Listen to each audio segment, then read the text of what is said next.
This is Hannibal here from thehannibaltv.com. And on Valentine's Day, my guest is none other than wrestling legend Billy Jack Haynes. How are you doing tonight, sir? Mr. Hannibal, you're the only person I ever want to talk to in pro wrestling because you are the best of the best. And I want to give props to Davey Boy Smith's son, who did a little imitation of me of you talking about you. And Davey Boy Smith, when he died, I broke in there in Canada, in Calgary, with Stu Hart. And Dynamite Kids wanted to train me. Bret Hart didn't want nothing to do with me at that time. I don't know, was it jealousy of the business or what? But Davey Boy Smith was just breaking in. And, that was a tough one. You know? Didn't you actually team with Davey Boy Smith once too against the Hart Foundation in Madison Square Garden? Yeah. There was that screw job in Montreal, which everybody knows about by now, where Brett spit right in the face of McMahon. It was a perfect shot, man. I love that. And but I think it was Shawn Michaels having a figure four, or was it a figure four? I think it was a sharpshooter, actually. Sharpshooter, and of course it was all planned, and the referee, counted him out or tapped him out. He said he gave up, which he didn't. And at least I don't think he did. It looked like a shoot to me. And because he didn't want to drop the belt because he was going to WCW. I think that's what it was.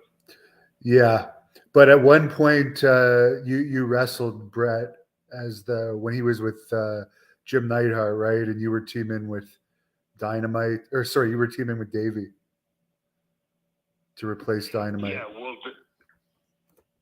Hannibal. It was in '87, and Dynamite Kid had broken his back, and that's who actually did train me down in Calgary, and that's why I really didn't go down there to get in the business. It just kind of happened, but Dynamite Kid took me under his wing, and he broke his back, so I took his place. I wrestled twice, and I believe my payday was $10,000 because I wrestled twice, and then I wrestled in the main event.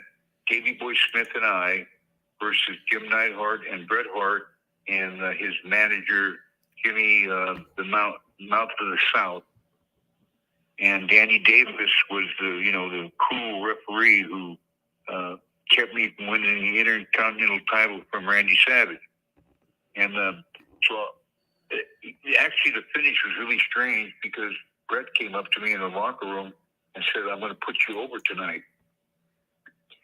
And I didn't really know what was going on. And I didn't even know I was going to wrestle twice. And they told me, Dynamite has a broken back, will not be here, and Vince chose you. And I believe the booker was, I'm not 100% sure, but I think it was Blackjack Lanza, who's a great guy. And anyway, at the finish, it ended up being where they knocked Danny Davis out. A different referee came in. I had the full Nelson on Bret Hart, and he submitted. We won the match, and me and Gene Oakland was the announcer, and that Madison Square Garden went absolutely ballistic. And it's on YouTube. I actually saw that match about 3 months ago, and it was unbelievable. Because I didn't know he was on YouTube. Yeah, a lot of people put stuff on now from the past, and of course, the big news today, sadly, Jerry Jarrett passing away at 80 years old. I know you had some contact with him over the years. Any memories of that? Yes. Jeff Jarrett, his son, was a tremendous worker and a really great guy. I met him in 1995, was the last year I wrestled. And I was doing nothing. I was deep in drug addiction. I got hurt in 1987 in wrestling Harley Race.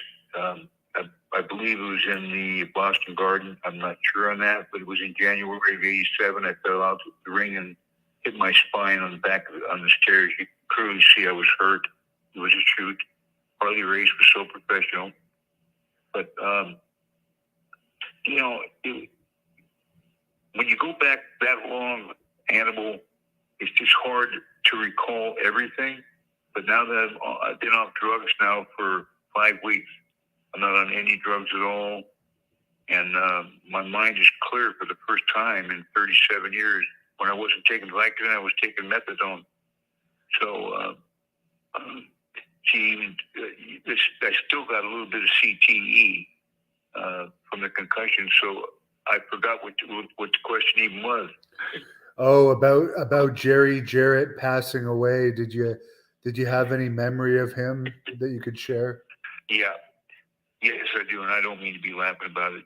Jerry Jarrett called me up, got my number from somebody, and said he's going to be booking WCW, and asked me what kind of condition and shape I was in. And at that time, I was still working out real hard, and I was up to 300 pounds. I weigh right now 195. I've lost 105 pounds. And I wasn't taking steroids because I quit in 1987. When I opened my gym, I never took a steroid after that. And so I was still working out. And he said, if you want to come down to USWA and you be the top heel, we'll put the belt on you, and I'm going to book WCW against Vince. And he told me, this is what he told me. He told me that I'd be number one or number two heel. Because I'm a much better heel. You know that. You've seen the videos. I'm a much better heel than I am a babyface. And so I was excited about that. And I drove down there and made it down to USWA. And he put this new kind of gimmick on me, like the mean Billy Jack, a new hat, new jacket, black, And everything was going real good. They put the belt on me, which, it's all the work. And all of a sudden, in St. Petersburg, I guess Hulk Hogan took over, left WWF, and he was going to book WCW. And of course, Hulk Hogan, in reality, in my book, it's a piece of shit. And I mean that with all my heart. He was, he's the only guy that I can think of. He's the one who created the business with WWF. They used him. He made a lot of money, very charismatic, could not work, did the same thing over and over. But just one guy that he made the business, but he totally killed Jerry Jarrett from booking. And because I think Jerry Jarrett was consulting, right? He was consulting for WCW for a while. And then I think Ric Flair may have had something to do with that too. I don't think Ric Flair liked Jerry Jarrett either. Well, no, that's very true. And it's a very political business. You know that. So that was basically the end of my career, except back in Portland, Sandy Barr wanted me to wrestle Jimmy Snuka, who was one of the greatest workers of all time. And I knew Jimmy extremely well in Portland wrestling. He and I had a match together, and I don't know if that's on YouTube or taped or whatever, but then he had CTE extremely bad. In fact, I seen where before he died, he was in front of the judge and called the judge sweetheart or something. I don't know if that was a work or a shoot, but I was sorry to see he passed away. And Jerry Jarrett was just a sweetheart of a guy, great, absolute great booker. And Jerry Lawler didn't want me to come down. That's what he told me, but he said he overruled him. So I went down there, wrestled Brian Christopher, and but Jerry Jarrett is a major loss, and I never had a problem with Jerry Jarrett. He was always honest with me, and his son Jeff Jarrett. They invited me over for dinner. I had dinner over at their house, and I believe it was in it was in Tennessee or Kentucky, wherever they lived. They invited me over for dinner, and Jeff Jarrett can verify that. And beautiful. Oh my God, it was unbelievable. But yeah, sorry to see that he had to go. You know, we all got to go. Wrestlers go early. I'm the last of the Portland wrestlers that are alive in the original, 70s and 80s. So my time's probably coming up pretty soon too. Who knows? I mean, I was surprised. I know you probably haven't heard of Dark Side of the Ring, but there was a show about the Portland territory on Vice, and I was surprised they didn't have you on the show. But one guy they had on the show was the Grappler, and I know you wanted to say something about the Grappler. Yeah, well, the Grappler, he came in after Portland wrestling really was already done, and I listened to him, and always liked the guy. He was his claim to fame came in '84 for one match, and that was when, or '85, I think it was, when I went back the second time to Florida. Wahoo McDaniel, I think we and I were U.S. Tag Team Champions at that time. We were in Starrcade '85 against Ole and Arn Anderson, and the Grappler and Ric Flair wrestled together against Wahoo and I, and he did a squash job there pretty much in about 5 minutes. I always liked the guy till I seen his video, what he said about me, and it's just all a lie. In fact, I've seen a lot of videos that are the boys, they lie a lot just to get over. If they never got over, they would, I guess, lie. And he did. He said I came out the top, and he gave him staph infection and all that. Act like he's a big shot. All he was a runner for Roddy Piper, and he worked Piper pit stop. And Roddy and I were extremely close. We just were 30 miles apart, and we just kept it between us. But I love Roddy. But the Grappler, he's an okay guy. I never had a problem with him. Last time I talked to him was on the phone, and he'd been drinking or doing something. And I said, I called him out, actually. I said, where you at, man? Because he started getting a little mouthy and drunk or whatever he was doing. And he didn't want none of that. But I just like the guys to tell the truth. And this is one guy that, if anybody's listening to you today, just believe me. I'll tell you the truth. He took Rip Oliver's. I got Rip Oliver booked in the WWF, and he was always trying to take the booking job. And Don was already done because the WWF was basically taking over everything, and that was it. Portland wrestling kind of went down tubes. Now, Lanny Poffo is another guy that died recently. I think he was fairly young, only about 68. What are your thoughts on him passing away? You must have known him. Well, of all the people, Randy Savage and Piper were the only guys that I really communicated with. Hercules a little bit, but Lanny was the cleanest guy I have ever seen. Now, Lanny, as far as I know, never took drugs. 90% of the guys took steroids, and the other 5% were lying if they say they didn't. We had Dr. Zahorian and about 3 or 4 other doctors, and Lanny would never take a drug. And Lanny is on YouTube saying, Randy Savage loved me, and I'm the only one that could ride because he was jealous of Elizabeth. And that's true, but Randy was a great guy. And Lanny Poffo dying hit me really hard because he's one of the guys, of course, is Randy's brother, Poffo, Randy Savage, Randy Poffo. And his father also, I met, a great guy. It really hit me hard. I didn't know he died until I was told, or I was watching your videos. So it's just, it hurts when the boys die, but there's a few of them that thought I was nuts, and I am. You know, from 3.5 years old, that's when my abuse started, sexual abuse. So up to 10, 3.5 to 10. If anybody's been sexually abused, it screws your head up pretty good. And I became extremely violent, and it just grew from there. So that must be a really tough Hannibal losing Lanny Pompeo. Yeah, well, at least he lived the last few years of his life in Ecuador, where apparently a guy with his kind of money, I guess, getting Randy's royalties and stuff, could get his fair share of women, and we all know he liked the women, so he probably.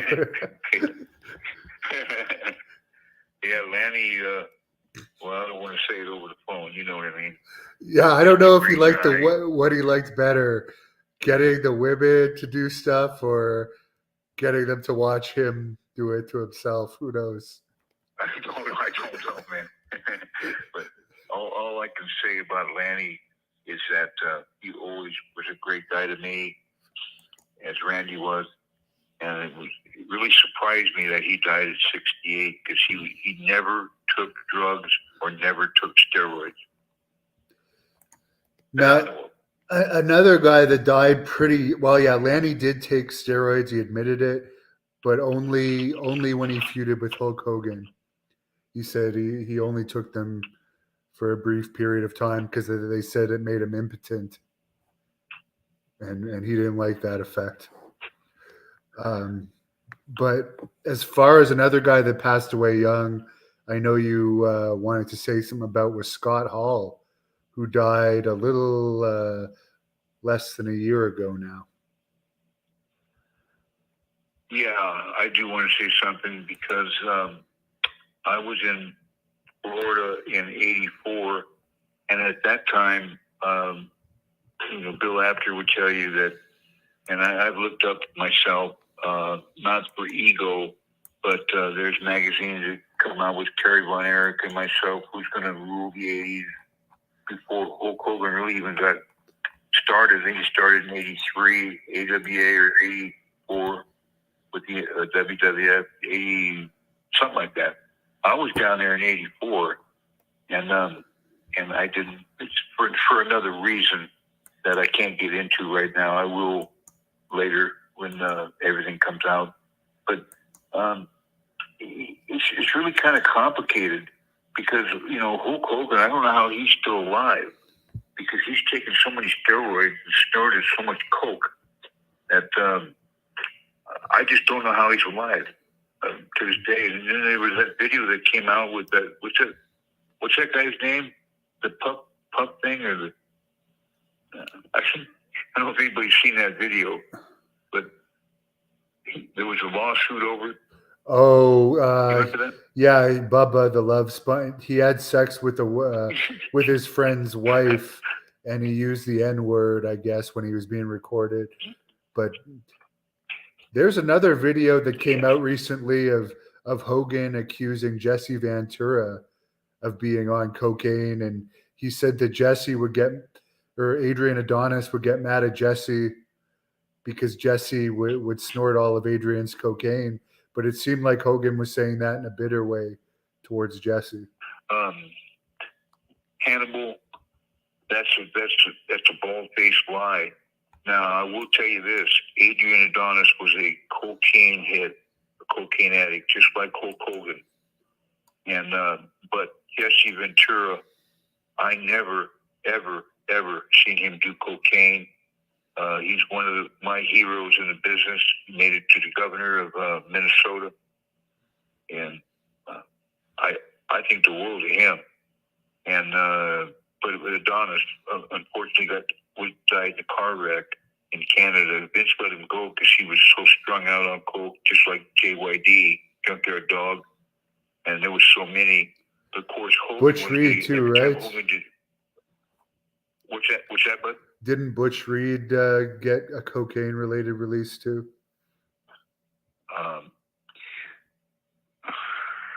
I can't say 100% on that, but I know that he did do cocaine cocaine, but hey, look at I'm a 37-year opiate addict, so I can't. Who am I to really say?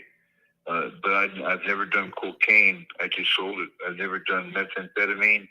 But when you get hooked on opiates, painkillers, and Vince gives them to you illegally and didn't go to jail, and Dr. Zahorian went to jail for 8 years in, I think it was 94, the 94 trial, they kept me out of it. I wanted to be there so damn bad. They kept me out of it.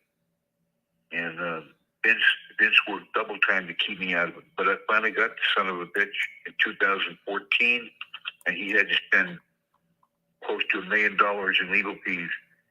And we lost the case CTE all because we didn't have a union. And the NFL won the $1 billion because they had a union for CTE, and the WWF, WWE did not.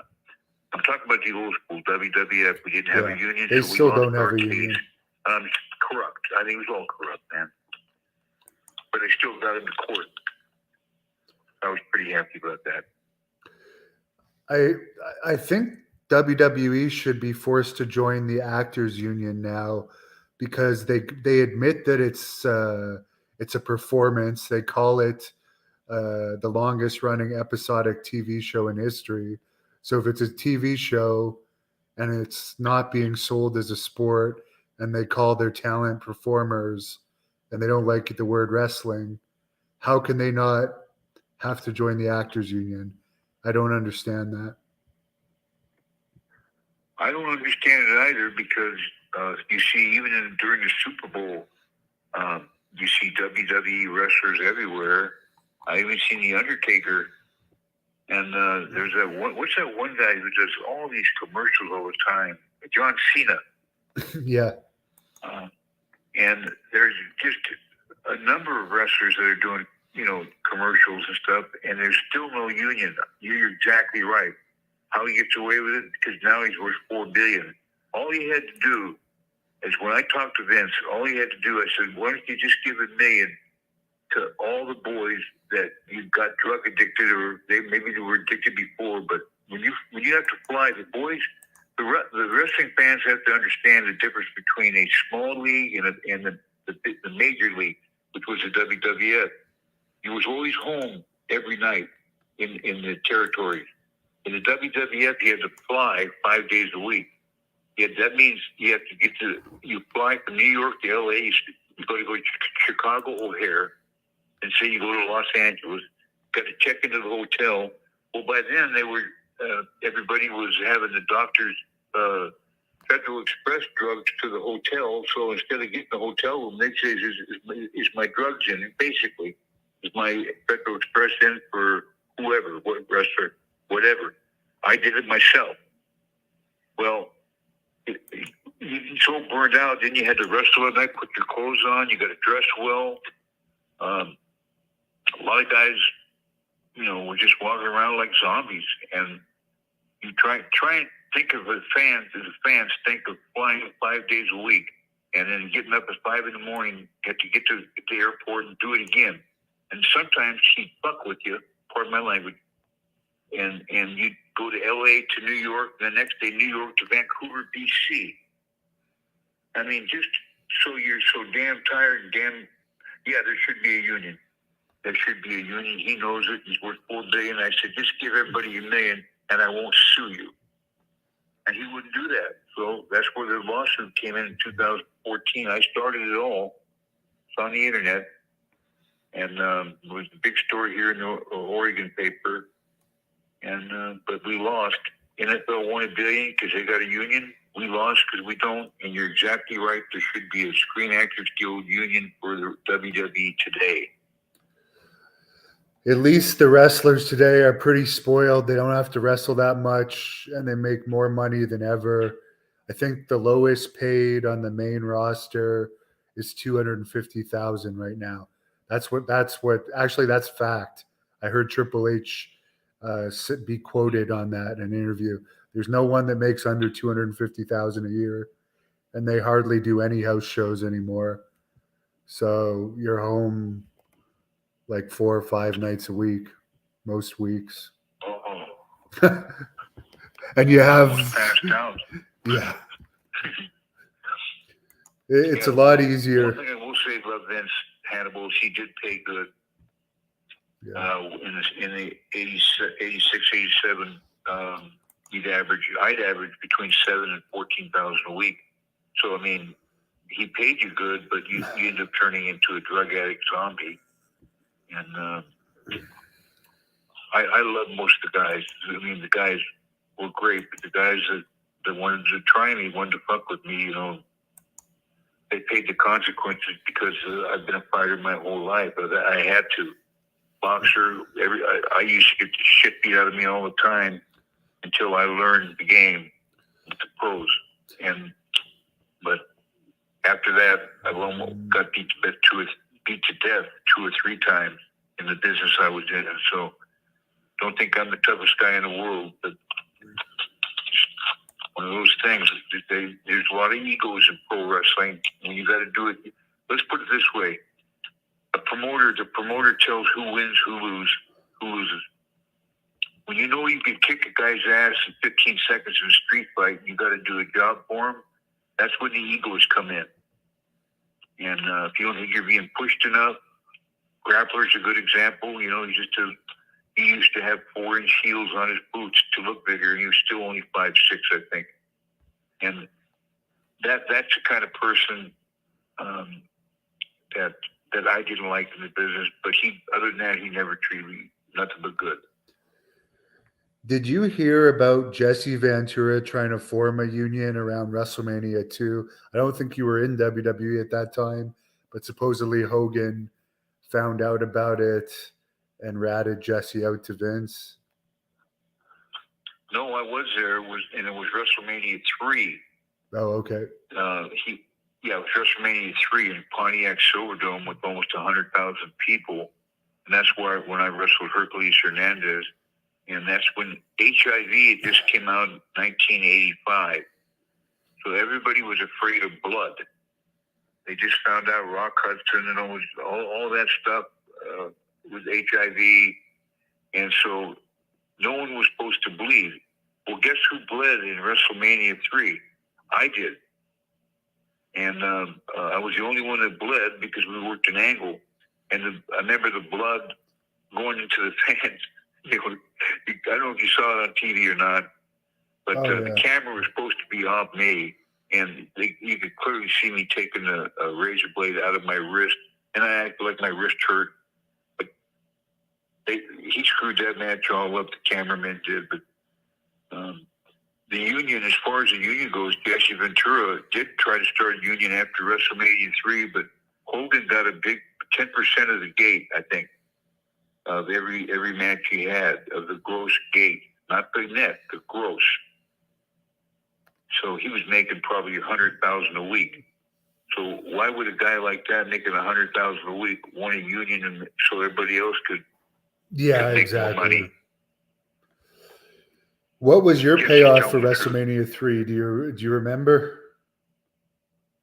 God, that's a good question. It was pretty good. It was 5 figures, but it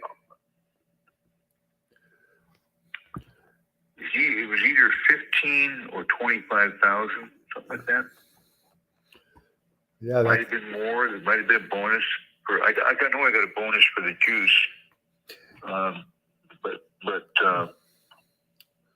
what I understand is Hogan got $2 million. I mean, I don't know this to be true though. Hogan got $2 million and Andre got $1 million. That's the rumor I heard. Is it true they came back to the Silverdome for house shows a couple of times after, but it was much smaller crowds and a different setup? Do you have any recollection of that? No, the only time I wrestled at the Silverdome, Pontiac Silverdome, was in WrestleMania 3.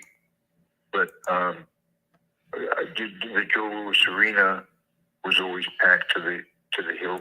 Everywhere back then with Hulk Hogan in the main event. Not, hey, I may not like the guy, because he lied to me. He lied to me several times, and and so does Vince. And but I don't know. Other than that, that's the first time I wrestled and only time in Pontiac Silverdome. When you said Hulk Hogan was a cokehead, did you ever see him do it? I know he talks about it in his book that he's done it, and Linda always said that he would carry some in his fanny pack. But did you ever personally witness him do it to make those? My goodness, I just want to. I'll tell you what. I'll leave that one in my autobiography. But the answer. You know the answer to that. Yeah. In the planes, I'll give you an example. On the planes and before interviews, he would snort coke. If you could see it, his eyes were lit up. He'd go out there because he was the greatest American hero at that time in the world. There's without a doubt. But it's like Audie Murphy. He was the greatest fighter. The greatest World War II hero of all time, decorated, and he was just a little runt. But he just was a great guy. And but legends die, and so does Hulk Hogan. But he still lives his gimmick. When the pro wrestling fans should know this, Hannibal. I know you do very well. You don't take your gimmick out of when you're out of the ring. You don't live your gimmick. Hogan lives his gimmick 24/7, 365. He wants to be known he's Hulk Hogan, so he's always Hulk Hogan, and I guess he can't help it, and wants to be recognized. But we all get old, we all die, and we've seen how many wrestlers have died. Former WWF wrestlers, WWE. Oh yeah, it's a long list. Manny Fernandez is still alive. I saw an interview with him recently where he said you would have been one of the toughest from the 80s. Would you say Manny Fernandez is tough? There's a lot. He tells a lot of tales, but there's a lot of people that say Manny Fernandez was tough. I didn't know Manny real well. I never wrestled Manny, but I seen him in Philly, and and we talked, and God, he was a great guy. He's just nothing but good things to say about him. And when I used to watch him wrestle, he was a great professional wrestler. And why he didn't get a push, why he didn't get in the WWF, I don't think he got in the WWF. He should have. I don't know. I don't know that much about Manny Fernandez. All I know is he's always been good to me. You wanted me to bring up the relationship between Brian Christopher and Jerry Lawler. Brian Christopher, another one that died young, supposedly hanging himself in his jail cell, but Jerry Lawler thinks there was more to it than that. Jerry Lawler can think whatever he wants with the biggest ego. To me, he liked young girls. I never was into Jerry Lawler. Jerry Lawler was afraid to wrestle me. I think I wrestled him one time, and let's go real light. Real light. I wanted just to pound the shit out of him in the ring. He's such a little punk. But his son, Brian Christopher, I wrestled in. That's who I got the belt off of in my final year in '95 in USWA, and then Brad Armstrong took it from me in the best of Smoky Mountain, and then dropped it back, and then I just left. But Brian Christopher could outwork Jerry Lawler. I mean, he was just a great wrestler, and I heard him talking to Jerry. They didn't see me. It was called The Best of Louisville, and I watched that for the first time a little while ago. And there's a shoot. If you want to see a shoot, go there, because I was not supposed to go to the ring, and I was left out of that until I was supposed to wrestle Lawler or Brian Christopher in Memphis on Monday. And this was, I think, a Saturday night, Louisville Garden. And after the match is over, I hit the ring. I did that on my own. And I was so high on Vicodin, I barely remember, but I seen the video, and I smashed the shit out of crap out of Brian Christopher, because they said Lawler told him to take my knee out, because Lawler wanted me out of the territory because he was jealous. And I know he had a heart attack, and I don't wish nothing bad about that at all. I don't want anybody to ever think that. But just when you have inclinations, and when you wrestle people and you know them the way they are, he had the biggest ego, bigger than Hogan, and he was just a little punk, little all the way around, if you know what I mean. And I'm sorry he had a heart attack, but Brian Christopher hanging himself. He was supposed to be Brian Lawler, but his own dad was jealous of his name, I believe. And anyway, I'm sorry that he hung himself. I don't know any more about it that he hung himself. You wrestled Ric Flair a bunch of times, didn't you, in Portland? There's, I have a picture. Yeah, I wrestled Ric Flair all over the place. The original Kerry Von Erich and I, first Kerry got the beat Flair, and then lost the belt in Japan. He only had it for like 3 weeks because he was taking so much. Everybody knows this. So much drugs back then, and at that time, all I was doing was steroids. But I was flopping around, doing my thing with the vitamin C. So my head wasn't in the game, and I would sometimes miss shows. And I was supposed to be the world champion in Portland, May 21st, 1985. 14,000 people, the largest crowd in Portland, Oregon history. That's on the internet. I seen that last week. And they just show little clips of it. But Sandy Barr, who's now passed away, was a referee. And they were so pissed because they wanted Don Owen to have the first ever world champion in Portland, Oregon, win the NWA championship. And for some reason, I think it was Ric Flair's vote. I'm not sure on that. They had a vote in the NWA. Harley Race voted for me. I know that. And he told me it was because Ric Flair voted against me, didn't want me to have it. I don't know that to be true or not. That's just what I was told. Harley never lied to me ever. Another great man. But no, we ended up going an hour Broadway. And that's when I was in the best shape of my life. I wasn't doing any drugs at that time. I didn't start till I hurt my back in WWF against Harley in '87 of January. Yeah, how were your matches with Harley? One of the all-time greats, as you said. When I did hurt my back, just every match I had with Harley was different. He would never call the same thing over and over like Ric Flair did. And I've said this before. And I see Ric Flair in these commercials now, and that's great. I'm really glad that he's getting this money and everything. And it's a great commercial about some kind of car insurance or something. And but the matches I had with Harley were so much better than with Rick, because Rick called the same thing over and over and over. I don't know if he got so drunk or what he did, but he forgot what he called the next match. The very next night, if I wrestled him again, he called the same match. And I got tired of it. I got honestly tired of wrestling with Ric Flair. I didn't dislike him. He was always good to me. But Harley just was the best of the best in the NWA, in my opinion.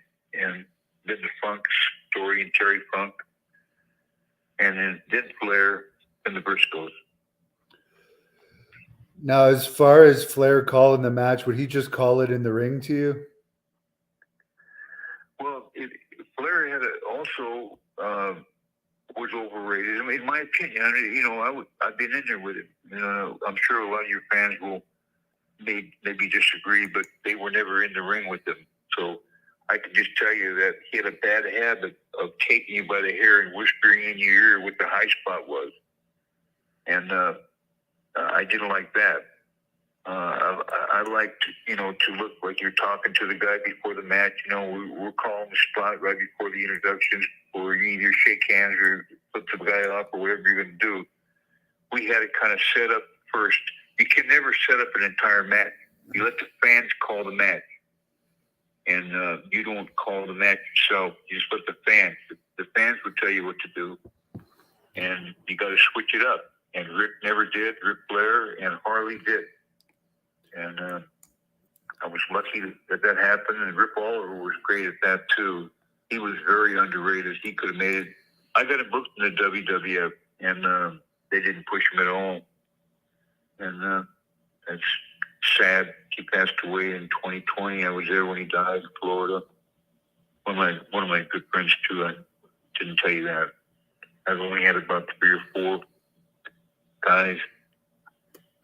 Did you hear about AEW making its debut in Portland? I think it was last month. They had about 8,000 fans. I have never watched an AEW match. I know I'm glad that Vince got some competition, and I hope they're doing well. But I don't watch AWA. I don't watch WWE. Well, I can tell you wouldn't like him. Brad Ranigan's. I'm sorry to interrupt you, Hannibal, but Brad Ranigan's was a very good friend of mine too, and he was from Minnesota. And then people could look on YouTube and see a town hall show we did in Oregon. But it's amazing to me that these guys. You told me about Brock Lesnar was worth $40 million or something. I don't know how much he's worth. I can look it up, but he makes a lot of money. I know for his last UFC fight, he made $8 million, and some years in WWE, he's made around that for not wrestling a full-time schedule. I'll look up what his pay is. Brock is one of the higher paid. Randy Orton makes $4 million. I know that. People make crazy money. Mike Rotundo's son was making $4 million a year before they released him, but he had took 3 months off before they released him. Then they recently rehired him back, but it's like, of course they're going to release a guy making $4 million a year that wants to sit out. It's not like the same. You guys had way better work ethics. That's another thing. You mentioned Mike Rotundo, and that brings me to Barry Windham. Sorry. Brock Lesnar's salary is $12 million a year. I just looked it up. He makes $12 million a year. Who makes $12 million a year? Brock Lesnar. His 2022 salary was $12 million. Well, he's worth it. I mean, if they're going to pay that kind of money, he's worth it. But one thing I did do is he was going to fight Cain Velasquez in the UFC, and Randy Couture and the guys that started here, they had a place called Team Quest in Portland, Oregon, and I went there a few times, and I met Randy Couture and a couple of the other guys. Randy was a world champion, I think 2 or 3 times in the heavyweight division at not even 200 pounds. But 195. And the thing that I didn't understand was with Brock Lesnar, his very first match was Frank Mir. He got submitted. They showed Stone Cold in the audience, and everybody got submitted with a leg lock. And I don't know if you remember that. Yeah, I remember that. Yeah. But Brock Lesnar was going to wrestle a UFC fight, Cain Velasquez, and I called up Brad Ranigan's, and I said, who was the trainer, I believe, at the time of for him. And Cain Velasquez had a tremendous uppercut. And from my boxing days, I watched Brock Lesnar on UFC because I really like Dana White UFC. I like that. Although those guys are really going to have to CTE when they get older, man. The CTE is really going to kick in, or the concussion. But I told him to tell Brock Lesnar not to lead with his head, just because you're going to get hit with an uppercut. And I don't know if he passed it on or not, but when he fought Cain Velasquez, I think it went 45 seconds or something like that. He got hit with an uppercut, a left hook, boom, he was knocked out. That's the only time I talked to. Last time I talked to Brad, who's a fantastic guy. Yeah, that's all I know about. Brock technically lost his last 3 because he got knocked out the first round, 2 of his last 3. Then the third one, he was caught for a drug violation, so it was ruled a draw. No way. Yeah. No way he did drugs or steroids. But he only got like a small fine for that. Yeah. Well, the thing is, they got all the money. I've been a millionaire before. I know what money is, and money is the root of all evil, greed. And then when you're in a work business like we're in, and the promoter says who wins, who loses, well, the UFC is a little different. Dana White's got it; it's a straight shoot, and when you get the crap beat out of you, you can see it for real. It's not like the WWE or WWF. The promoter doesn't say who wins. Dana White, I think, is pretty straight up on that. Yeah, Brock was lucky that because of his fame, he got put in positions where he could get the right fights and get the title shots without having to work his way up from the bottom. So, because normally if you lose to a guy like Frank Mir, I think that was his 3rd fight. I thought that was his first fight. Back in 98. Oh, actually, yeah, that was his first UFC fight. You're right. His first UFC fight and his second fight, because he did fight like a jobber on some show in LA before. You're right. I marked out. I marked out on that one because I wanted to see how tough Lesnar was. Because we all know he was a great amateur, like a champion like you. I think in your prime for prime, you would have gave him. I think you would have beat him in the amateurs. Yeah, I honestly think I could hold my own against him, but he wouldn't push me over. He is more trained than me, but I would not be a pushover for him. But that's one guy I would like to wrestle. To be honest, there's not that many of today's wrestlers I would like to wrestle, but he's definitely one of them. But someone on here that's listening wants to know, how was Dory Funk as far as calling stuff? Would he plan out a lot of a match, or would he call it in the ring? Well, the way I rate it is number 1 was Harley Race. Then I wrestled all of them. I wrestled. Let's see. I rated like this: Harley Race number 1, NWA heavyweight champion.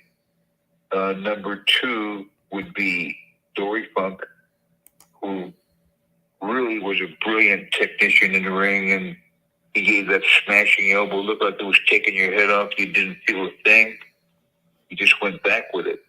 And 3 would be Terry Funk, and 4 would be Ric Flair. Yeah, the Funks were just Terry Funk in Japan was just phenomenal.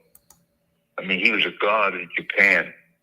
And but yeah, I hope they're all doing well. I haven't talked to them in a while. I talked to Terry on the phone. God, I don't know how long ago it was. Probably 8, 9, 10 years, 6 years. I don't know. Well, I think the concussions have caught up to him too. He has dementia issues and stuff now, and he's in a retirement home, I believe, in Texas. Oh my God, I didn't know that. Could you imagine a retirement home with Terry Funk? Oh God. Well, didn't Vern Gagne slam somebody in the retirement Yeah. home before he passed away? Yes. Yeah. And they tried to say that he did it or something. Yeah, I think I think he was removed from the retirement home for that. I mean, people, the fans, they're so great, and they're so loyal, and they just don't. 90% of pro wrestling is if you hurt people in the ring, you're not going to be around long. You know that as a wrestler and a promoter. If you hurt the top guys, you're gone, man. Especially with no union. But Yeah. if 90% of the match is you not trying to hurt your opponent, you hurt yourself. Trying not to hurt your opponent. And that's where the knee surgeries come in and all this, and the elbow, the breaks, rib breaks, all that. Wrist, fingers. And so the injuries are very real, and we're professional stuntmen. That's what we are. And the stuntmen are in the actors union. Yeah. Boy, you're smart, Hannibal. You really are. You're the best of the best. Like Davey Boy Smith's son. And please tell him hello for me and how much I loved his father. And could I say one more thing? Yeah, sure. I'll tell him to listen to that part. Yeah, Davey Boy was just one of a kind with a sense of humor. I think he married one of his two Hart's daughters, and that Davey Boy Smith Jr.'s mother, and God, he just looks just like Davey Boy. Just actually cheered me up, and it takes a lot to do that after my life, really. And but I want to say something about Diamond Dallas Page. Yeah, and I just want to say before you get off, Davey Boy, like he was only 40. He started so young. It seemed like he was older when he passed, even though he passed very young. But it's hard to believe that he died so young. It was so sad. Well, go back to Wikipedia and see how he died. This is one of the things that really, really pissed me off about McMahon. He gave him, he knew he was addicted to morphine. And so Zahorian and all the other doctors, even though after the trial, they still kept giving him morphine. And he'd get it from McMahon. McMahon kept taking him back, knowing because he was a great talent. Look what he did over in Great Britain when he went over there. Was there 80,000 people in Wembley Stadium? Yeah. So all Vince cared about was the money. He didn't give a shit about the wrestler's health or anything. And Davey Boy was no different. So he just kept doing the morphine, because he was in such great pain. He hurt his back. And I think that's what ended up happening. I think he overdosed on morphine. I don't know. Do you know? On how he died, I don't exactly remember. I don't want to get into it either because he's long gone, and it's just a tragedy. I hear you. But you were I interrupted you on DDP.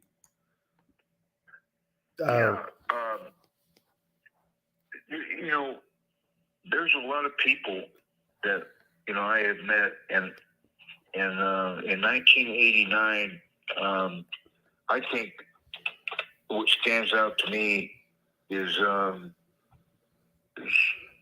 Diamond Dallas Page.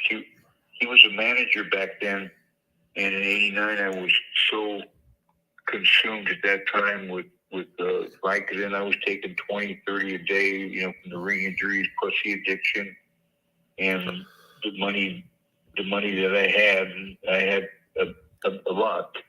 Went to I had a doctor's that prescribed me 180 a month, 10 milligrams, and so forth. But I went into Florida to wrestle with Mike Graham. That's after Eddie's supposedly controversial suicide. And I only stayed there for about a week. I was so out of it. But I met Diamond Dallas Page, and he was a manager for Mike Awesome, who I think myself was the greatest big man of all time. That's just me. He could do so much stuff so quick. He had his first match with me in 1989, and I met Diamond Dallas Page, who was a manager.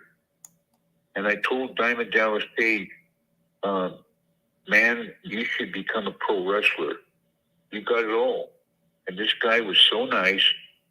And out of my addiction, I watched him rise through the ranks. I don't know how he trained or what happened, but he ended up being a pro wrestler with that diamond cutter, Diamond Dallas Page. And then that got me interested in wrestling again to watch it when he was wrestling. And then afterwards, he was so great. But then he would take the wrestlers under his wing, like Jake the Snake Roberts, who was highly addicted to drugs, and a super wrestler, and a great guy, great father. And Diamond Dallas Page was so loving and caring and trying to help him get off drugs. Now, is he off drugs, Jake the Snake Roberts? No, yeah, he's off drugs now, other than cigarettes and weed. But I think he has some sort of lung issue or something now.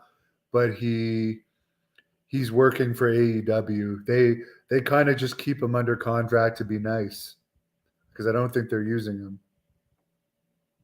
Yeah, well, Diamond Dallas Page brought him back to sobriety, and I quit cold turkey. But what I seen, and that was really hard too, man. But Diamond Dallas Page was such a great guy. I'll never forget him. And I've always meant to tell you about it, but I forget. And he helped Scott Hall. He would help anybody. And he ended up being a fantastic worker. And I just wanted to, I've never talked about Diamond Dallas Page, but I want you to get this to him. Just tell him that I think, Billy Jack Haynes thinks I think he's the greatest of the great, just for what he's done to help the wrestlers, on top of being one of the greatest wrestlers in pro wrestling history, in my opinion. Yes, and I didn't think he was sincere at first, to be honest. But now that I've actually talked to him and talked to so many people about him, he truly is an angel to a lot of people out there for not only his work in wrestling, but helping other people with yoga and stuff and get in shape and overcome addiction. I think he's helping Marcus Bagwell now, who's been a lifelong fuck up. Oh, Marcus Bagwell? Yeah. I think Marcus is the latest guy. Yeah, I don't even know if I've met Marcus Bagwell. All I know is he's like myself and 90% of the other guys. It's hard to wrestle that many time, be hurt all the time, and not get into the pain meds. And if you don't take the steroids, you can't compete. So it's just almost like NFL. You same thing in the NFL: steroids, painkillers, drugs, or you can't compete. Get the millions. But I just wanted to say that about Mike Awesome. I think was the greatest heavyweight, in my opinion. Before he died too under really weird circumstances. Man, he hung himself, I think. But I knew Mike pretty well, and Mike Awesome. But Diamond Dallas Page, I didn't know real well. All I know is that when I met him, he was one of the most nicest guys I have ever met in pro wrestling. I just wanted to say that to you. A shout out to him. Yeah, he's a really nice guy. I can second that. And thank you for all the updates tonight. I really appreciate it. And you can come back on anytime you want to talk about other stuff. But is there anything you want to say to the fans here, or anything else you want to bring up before we call it a night? Yeah, Hannibal. First, I don't follow the media. Somebody tried to put together a Facebook page, and I seen there was a lot of people that wanted. I was on Facebook before, and there was several thousand, 5,000, I think was the limit, and it just wasn't my cup of tea. I just was into the drugs at that time, the painkillers, and then the methadone, to try and taper off and go back to the drugs again. And then the last time, I will not lie, for the first time, I started to smoke. I've never have shot anything but steroids, but I started smoking heroin, and the pain in my knees were so bad. And I'm not using that for an excuse. It's just that I went to the top grade smoking heroin, and if I wouldn't have got back on methadone, I probably would not be here today. And then I quit methadone. I was at 200 milligrams and went down to 65 and quit cold turkey 5 weeks ago. And my mind is on right now, straight now, because this autobiography has to be perfect in my book. Mr. Perfect, another great man from Minnesota who died so tragically. That's going to be in the autobiography. Kurt was in Portland Wrestling. One of the first guys in WWE, but he started in Portland Wrestling, AWA, then Portland Wrestling. Vern Gagne and Don Owen exchanged talent all the time, Portland Wrestling and AWA. And I really was hurt when Kurt died. Of course, Hercules. How many guys have died in pro wrestling? Do you know? A lot have died in their 40s and 50s, that's for sure. A lot more than other sports, and it's very hard on the body. There's a lot of stress behind the scenes. There used to be a lot of drugs involved. There's less today because the schedule isn't as bad, and also the partying lifestyle isn't there anymore. But I don't think in the future there'll be as many dying early.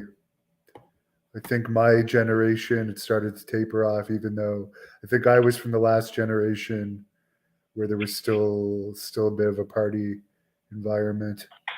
Now they play video games. I'm not kidding. One more. Go ahead, bud.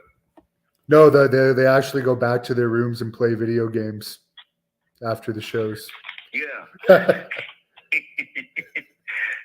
I want to say another. I said one last thing with Diamond Dallas Page being such a great guy. Superstar Billy Graham and Dr. D. David Schultz also helped me a great deal in the beginning. And I hope Dr. D is doing good. Have you heard from Dr. D? I know Billy Graham is still alive. And, yeah, I actually I just love it. Dr. D I interviewed last year. He's doing great. Billy Graham, the latest update is they let him out of the hospital again, but he's back in again. But he had lost his hearing. However, now his hearing is back after it was gone for 2 months because of a severe ear infection. But he's still having issues with his kidneys shutting down. He's got diabetes, skin cancer, a lot of issues. So he does have a GoFundMe to any fans listening to this. He's a fighter. At 79 years old, he's fighting for his life. Yeah, well, I remember Billy and I working the arm wrestling angle, and Paul Nelson versus Paul Nelson in Miami in the old Florida Championship Wrestling days when Don Chula was there, timekeeper, and all that. We worked at and I remember it was Oliver Humperdinck got in the way. You couldn't even see me get hit in the hand. I just sold it. It's on YouTube, but Billy was one of the greatest guys, too, I've ever met in pro wrestling. So it's hard to make friends. It really is in pro wrestling. It's just like, I'll give you one last example, was with Barry Windham. I heard his interview. I don't know why he wanted to admit I kicked his ass, man, but there was plenty of witnesses. I don't want to keep talking about it. There's witnesses that were there that seen it. Black Bart, Brickhouse Brown was there. You can go to their websites and they'll tell you all about it. But that's not what I want to say. Blackjack Mulligan joined a lawsuit against WWF or WWE. Of course, it's WWF when he and I were in it. And when he did that, the family blacklisted him. And I talked to him on the phone with the attorney because he joined the lawsuit. And he told me Barry was, they ended up putting him, he was so afraid they were going to put him in a nursing home. He said, Billy, if I go into a nursing home, I'm not going to make it. So I called him 2 days later, and his phone was shut off. And I found out that they did put him in a nursing home or some kind of convenient convalescent center, and he died shortly after. I mean, very shortly after, a week, 2 weeks, 3 weeks, I don't know. But I never talked to him again, all because they worked for the WWE. We were suing them.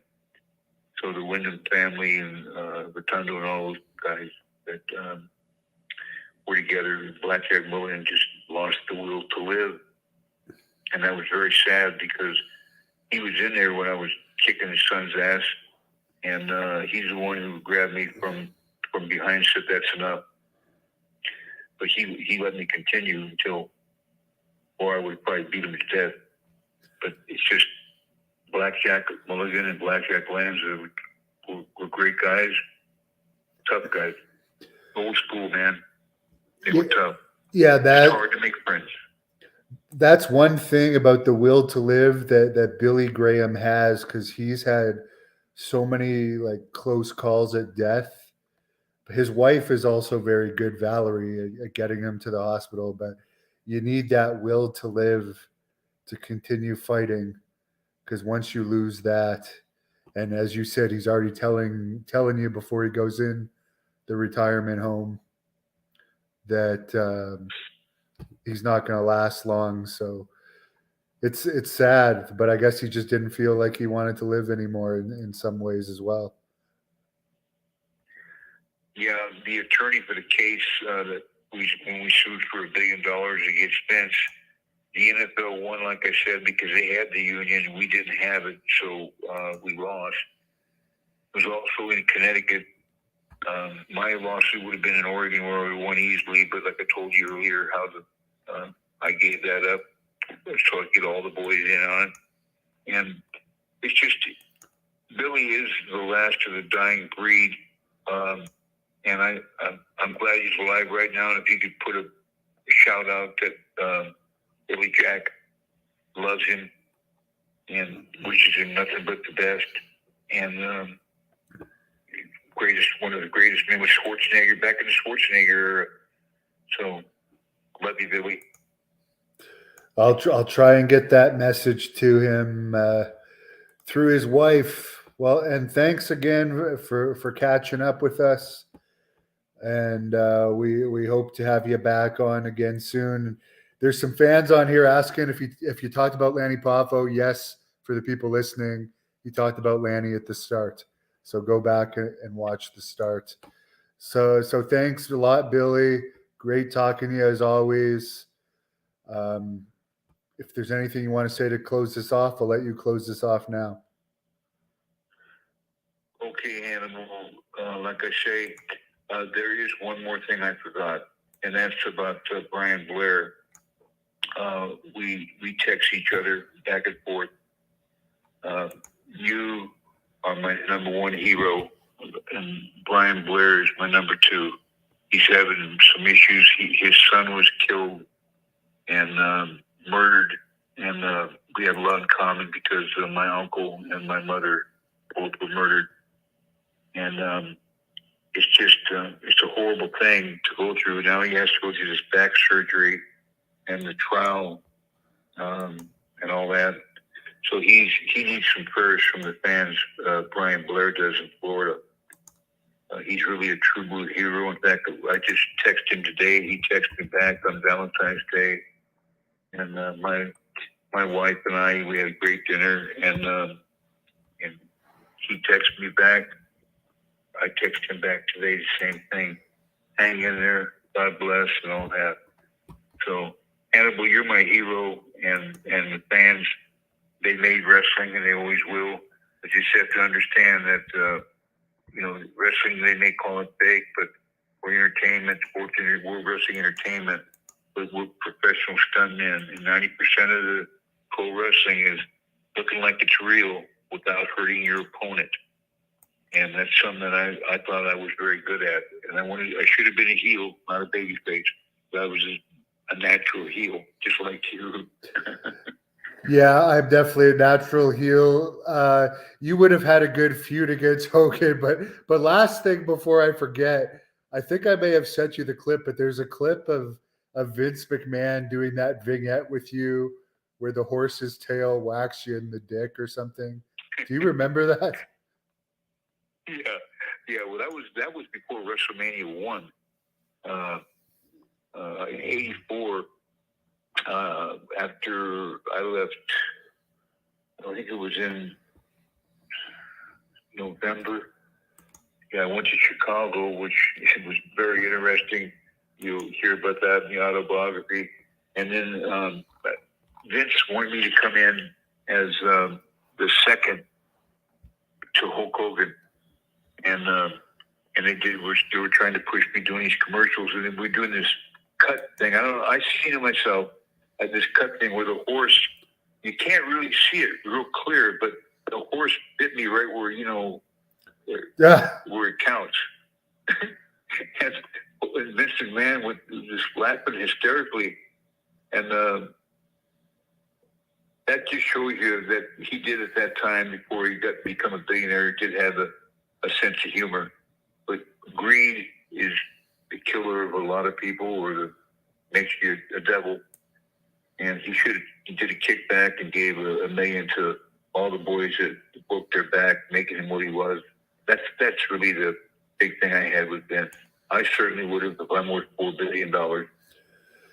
Well, again, like they always call themselves the WWE family, but Billy Graham, he's like more than an icon. He is a legend. Copied by Hogan, copied by Jesse, Scott Steiner, even Ric Flair initially copied him. But Billy Graham's in the hospital now and needs a GoFundMe. After all he's done, he invented the superstar term for wrestlers. So it's kind of sad that they're making more money than ever now, and it's not a family in real life. It's a business. It's a cutthroat business. Well, you're a great promoter, a great, fantastic wrestler, and yes, you're exactly right. Hogan copied him to the T. And that's one of the main reasons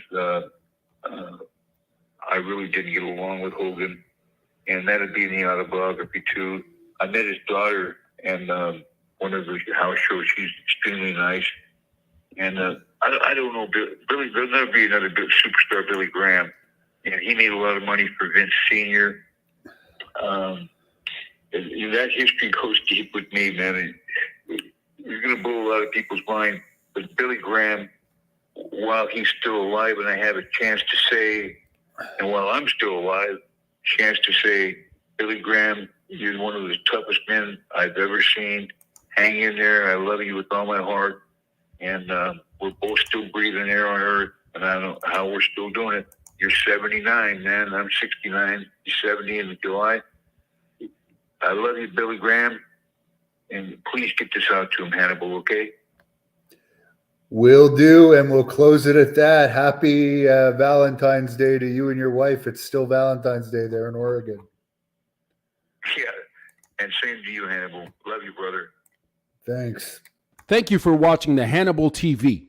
Please like this video if you enjoyed it, and click the subscribe